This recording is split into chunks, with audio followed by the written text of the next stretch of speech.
Work start చేద్దాం అయోధ్యనాథ్ మందిర్ లో సేవా కార్యక్రమం. ఇప్పుడు జాడు కొడుతున్నాను నేను. ऐसे में बड़ा सख्त लौंडा हूं. जय श्री राम पंडित जी. अपना दक्षिण भारत में एक ही मंदिर है, अपना अयोध्यानाथ मंदिर. आज अपना अयोध्यानाथ मंदिर में क्या सेवा कार्यक्रम हो रहा है. इतना सुकून. यहाँ पर हम लोग जाएंगे राजेशन आखन. यहाँ एक कर रहे राजेशना. जय श्री राम अन्ना. जय Shri Ram. One of the greatest experience ever. बात तो सही है. ఇటువంటి సేవ ఏడా దొరుకుతుంది మీ అందరికి.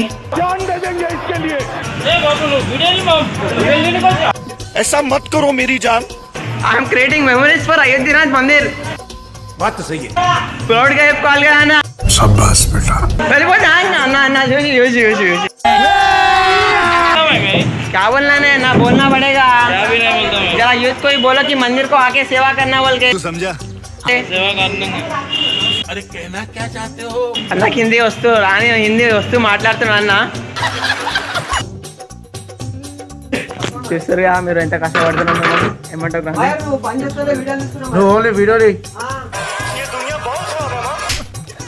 బ్రో, మీకు టెంపుల్ గురించి చెప్తుంది ఎవరు? ఈ వీడియో వల్లనే మీకు తెలుస్తుంది ఆ టెంపుల్లో ఇటువంటి మంచి మంచి కార్యక్రమాలు కూడా అవుతాయని.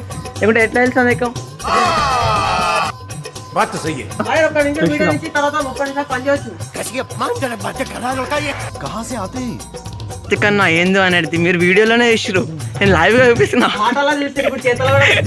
और मैं ये जो मजा है हिंदुस्तान के हर व्यक्ति को देना. మోస్ట్ ఆఫ్ ద వర్క్ చాలా క్లీన్ అయిపోయింది. ఇది మొత్తం చేస్తుంది మన హిందూ యూనిటీ కోసమే. बात तो सही है. అంటారుగా ఐక్యంలోనే శక్తి ఉందని.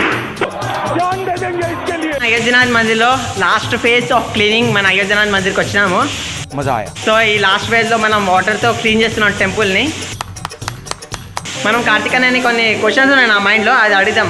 కార్తికన్న, ఇదంతా చేయడం వర్తేనా అన్న మనకు అసలుకి? చాలా వర్తు. ఎందుకంటే మనకి చాలా కార్యాలు ఉన్నాయి, అంటే చాలా పనులు ఉన్నాయి. కానీ మన శాస్త్రాలు వేదాలు ఏం చెప్తాయనంటే అన్ని కార్యాలలో అత్యంత శ్రేష్టమైన కార్యం ఏదన్నా అంటే రామకార్యం. త్రేతాయుగంలో రాముడికి హెల్ప్ చేయాలి అని చెప్పేసి చిన్న నుంచి పెద్ద, అంటే ఒక ఉడత నుంచి ప్రతి ఒక్క జంతువులు ప్రకృతి మొత్తం కూడా నేను ఏ విధంగా ఇన్వాల్వ్ కావాలని చెప్పేసి కొట్లాడుతూ ఉండే. ఆ టైంలో ఛాన్స్ దొరికిపోతుండే. హనుమంతుడు అయితే ఎంత రామసేవ చేసిండో మీకు తెలుసు. ఇప్పుడు కూడా ఇక్కడ రామనామం వినిపిస్తే ఇక్కడ రామసేవ చేశాడో గుర్తిస్తాడు. అయితే మనకి ఇప్పుడు చాలా ఆపర్చునిటీస్ ఉన్నాయి, బట్ స్టిల్ చాలామంది మనం యూటిలైజ్ చేసుకుంటలేము. ఈ అవకాశం మనకు రాదు కాబట్టి ఖచ్చితంగా మనము ఎక్కడ టెంపుల్ అయినా ఉంటే అక్కడ క్లీన్ అట్లా అంతా మన గుళ్ళని మనమే కాపాడుకోవాలి, రక్షించుకోవాలి, సేవించుకోవాలి. మనం రాముని సేవిస్తే హనుమంతుడు మనల్ని రక్షిస్తాడు. జై శ్రీరామ్. जय श्री राम. అన్న అయోధ్యనాథ్ మందిర్ నుంచి ఒక చిన్న మెసేజ్ చేయాలని కోరుకుంటున్నాను నేను.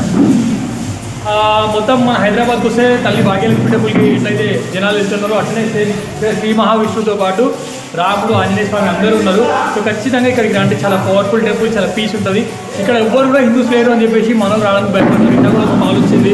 సో ఇక్కడ రాముడు ఉన్నాడు, రాముడిని దర్శించుకోవడం కోసం మనం వస్తే సాక్షాత్ మనం ఇంకా హనుమంతుడు వస్తాడు. ఎవడేం చేయడు పోయి మన దేవాలయం మనం ఖచ్చితంగా సేవ చేసుకోవాలి, రక్షించుకోవాలి. యూత్ అందరూ కూడా ప్రతిసారి ఏదో ఒక టైంలో మన భక్తిని, శక్తిని చూపించాలి.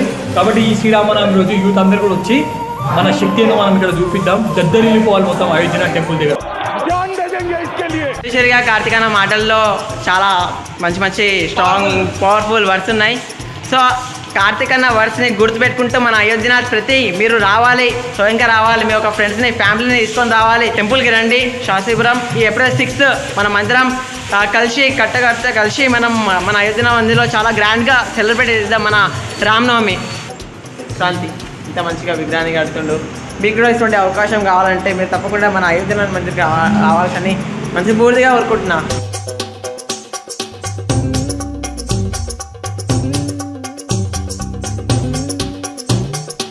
మన అయోధ్యనాథ్ మందిర్ స్వచ్ఛ సేవ ఎండ్ అయిపోయింది. మీరు చూడొచ్చు ఇక్కడ ఇంత మంచిగా క్లీన్గా ఉందో. చాలా గోడలు, విగ్రహాలు. ఈ విగ్రహాలు కూడా ఏకశిలా విగ్రహాలే. ఇక్కడున్న టెంపుల్లో అన్ని విగ్రహాలు ఏకశిలా విగ్రహాలే. అన్నీ ఒక చిన్న చిన్న వస్తువులు, చిన్న చిన్న విగ్రహాలు కూడా ఏకశిలా విగ్రహాలు. ఏకశిలా ఒక స్టోన్ మీద చెక్కినవే. 6 ఏప్రిల్కి మనం కలుద్దాం. జై శ్రీరామ్. అందరికీ జై శ్రీరామ్.